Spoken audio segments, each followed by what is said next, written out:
a haunted farmhouse a few years ago. My dad told me we were going to visit my grandmother in Virginia. She'd been living there for years, but when I asked if that's where he grew up, he said no. He told me he was raised in an old farmhouse in West Virginia, a place where strange things happened, and his mother became convinced it was haunted. The first story is the one that really gets me. It happened when my dad was just a kid. He and his mom were first moving in, and her mother, my great-grandmother, came to help them with the boxes. My grandmother was on the phone with her, and their cat ran upstairs and into the attic. My grandma closed the door and was about to leave when she heard, from inside the attic, "Kitty, Kitty, where'd you go?" The sound came from the attic, but my great-grandmother heard it too, as if it came from the phone itself. "Did you hear that?" she asked my grandma. "I did," my grandma responded. "Now you get out of that house right now. I'm coming to pick you up, and you're staying here tonight." At that very moment, the attic door opened. The cat shot out, eyes wide and hair standing on end, yowling as it raced out of the house. It never came back. But that was just the beginning. My dad and his mom didn't move out right away. In the parlor was a large oak bookcase, bolted firmly to the wall. On its shelves were a dozen fancy, gold-lined plates. One afternoon, my grandmother came home from the store. My dad was at a friend's house and found the entire bookcase ripped from the wall, lying mangled in the middle of the room. Yet the gold-lined plates were stacked in a neat row on the kitchen counter. My dad says ghosts often move objects they don't like. He doesn't believe in ghosts, but I do. Another strange detail about the house was a discolored splotch on the kitchen floor in front of the sink. It was the color of dried blood and made a loud creaking sound whenever anyone stepped on it. The story was that the Farmhouse had once been a hotel.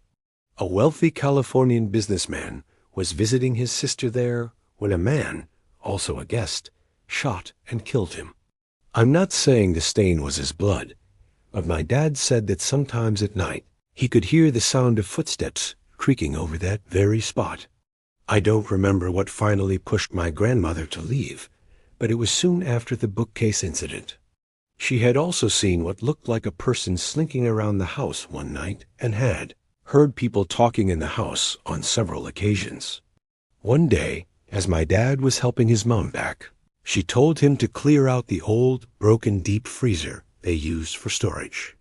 When he opened the top drawer, he found cigarettes, lighters, and his mom's fancy embroidered plates that had been missing for a while.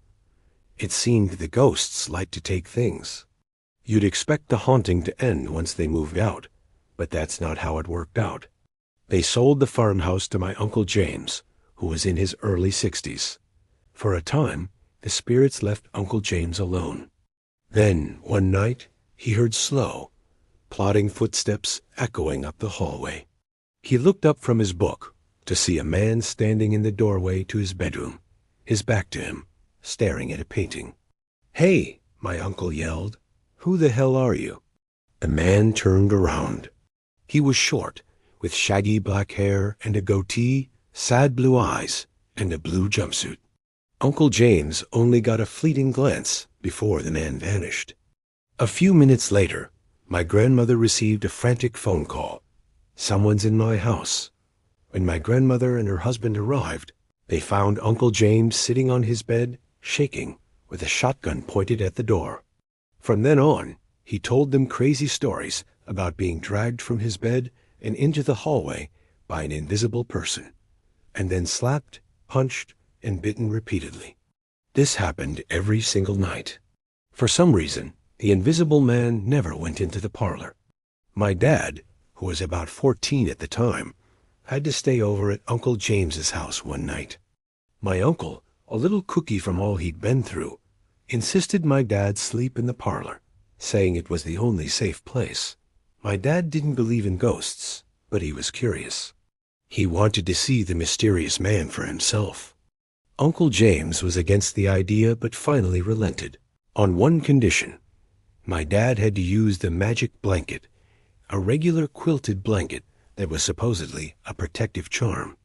My dad agreed. He stayed awake that night, and at exactly midnight, he felt the man before he saw him.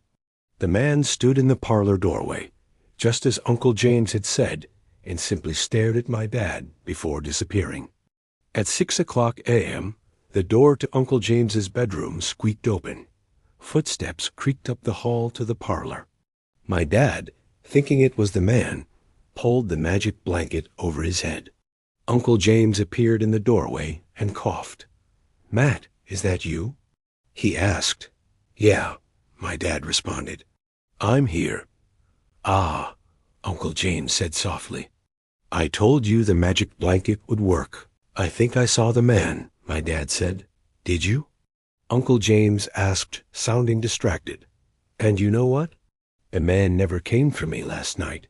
Eventually, Uncle James died of a heart attack, not from anything supernatural. Since he had no children, the farmhouse passed back to my grandmother, who wanted nothing to do with the place. One day, my grandmother was at home when she happened to look up and see a short man in blue overalls and a black goatee walk up the driveway. He walked up the porch steps, paced back and forth, then stopped at the front door and vanished. My dad says my grandmother thinks the ghost was a family ghost. I have a few other stories about strange happenings in my family, but since they have nothing to do with the old farmhouse or Uncle James, I'll end the story here.